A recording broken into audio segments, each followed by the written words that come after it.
Hello YouTube, this is Dr. Ron W. Satz, founder and chair of the International Society of Unified Science and president of TransPower Corporation, a commercial and custom software manufacturing and certified systems engineering company.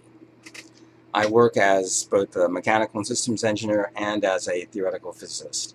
As with most of my screencasts, this will be about the reciprocal system and its critique of conventional theory. We have one topic today. This is NOVA's Quantum Leap. That's the name of their program. And I say here it's quantum mechanics propaganda. So let's go to my review. This is actually on Amazon. And let's go through this.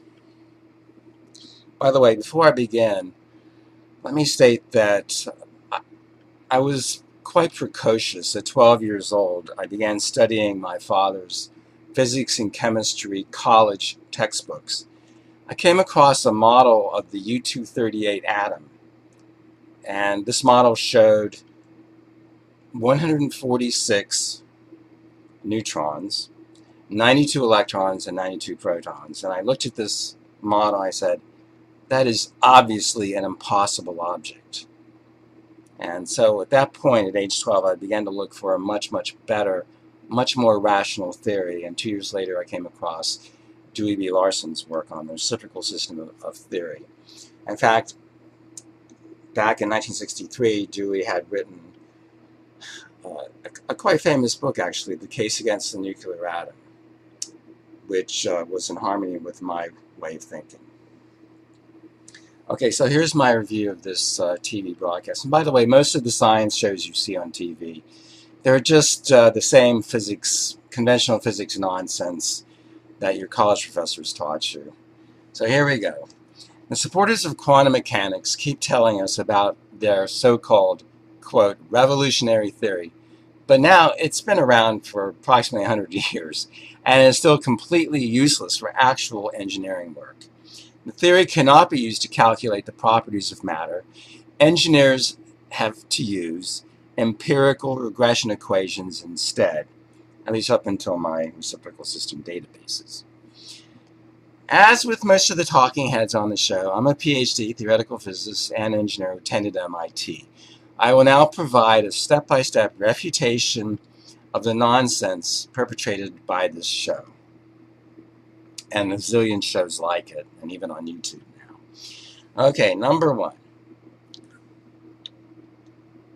The Rutherford experiment wasn't even mentioned. You know, the one in which Rutherford used alpha particles, that's charged helium atoms, to bombard gold foil to see how the particles were deflected. He concluded that the scattering was due to a Coulombic repulsive force between the protons in the nucleus, the so-called nucleus, and the protons and the alpha particles. He failed to run the experiment with neutralized alpha particles, which is an experiment that I proposed a long time ago. Use neutralized alpha particles and see what deflection you get. And if he had, he would have found the same scattering, but this would have shown that the repulsion is not electrical. Okay, number two. Bohr simply, that's Niels Bohr, simply hypothesized away the problem with his electrons in, quote, orbits around the, quote, nucleus, that the electrons would spiral right down and the charges would neutralize. All experiments show that positive and negative charges in close proximity neutralize one another. They don't orbit one another. Number three. Neutrons decay in something like 12 minutes, their half-life. By the way, I've seen reports in the literature of neutron half-life ranging from 9 minutes to about 14 minutes, so it's all over the place. But anyway, we'll say approximately 12 minutes. How could neutrons be stable inside atoms? Do they magically become stable inside atoms? They cannot be, and so the nuclear theory of the atom is dead wrong. And you know, it doesn't matter how many thousands of college professors, how many thousands of textbooks, how many millions of students have learned this crap. It's wrong. The physics establishment is dead wrong. The nuclear atom is an impossible object. Okay, continuing. Number four. Protons repulse one another, of course. Supposedly, a, quote, strong force inside the, quote, nucleus keep the protons together. This force is supposedly mediated by pions or whatever it is now, quarks, or gluons, or whatever the heck it is. But no pion current has ever been found inside a nucleus. So there goes that theory. Number 5, the spectroscopists assert that the electrons are in definite orbits in order to account for the spectra of atoms. But other physicists assert that the electrons are simply probability waves in order to account for the two-slit experiment. Both groups are dead wrong. Electrons are not constituents of atoms, period. Spectra result from the quantized translational or thermal motion of atoms. Atoms and subatoms, like electrons, are rotating photons with quantized spins. And by the way, these quantized spins are around definite axes. In quantum mechanics, you can't have a definite axis.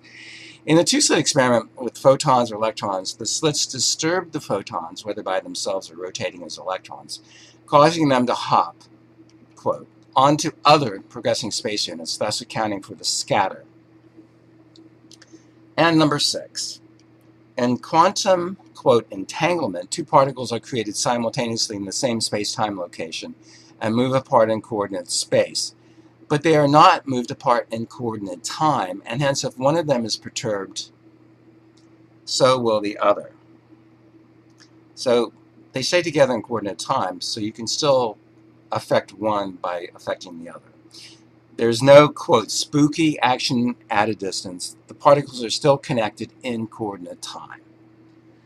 Now, here are some references for you to read. As I mentioned before, The Case Against the Nuclear Atom by Dewey B. Larson.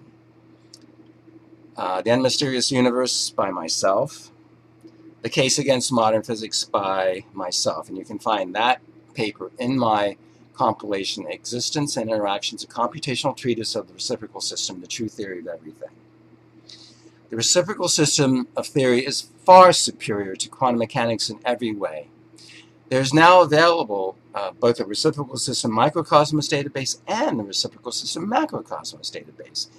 The microcosmos database calculates all the major properties of matter from theory alone, something that quantum mechanics is completely incapable of doing. So there you have it. Please study the reciprocal system of food for yourself. Again, the simplest possible treatment is the Then Mysterious Universe. With all the math that you want, that would be in Existence and Interactions, a computational treatise of the reciprocal system, the true theory of everything. The Then Mysterious Universe is only $9.50. Existence and Interactions is $33. Again, very nominal. Now, once you master that, then you can look at the databases. Microcosmos database is $295, and the Macrocosmos database is only $195. So that does it for today. So please understand, please use your brain and reason when you watch these science shows on TV. They're just mouthing conventional physics or quantum mechanics or general relativity propaganda. And as usual, thanks for your attention.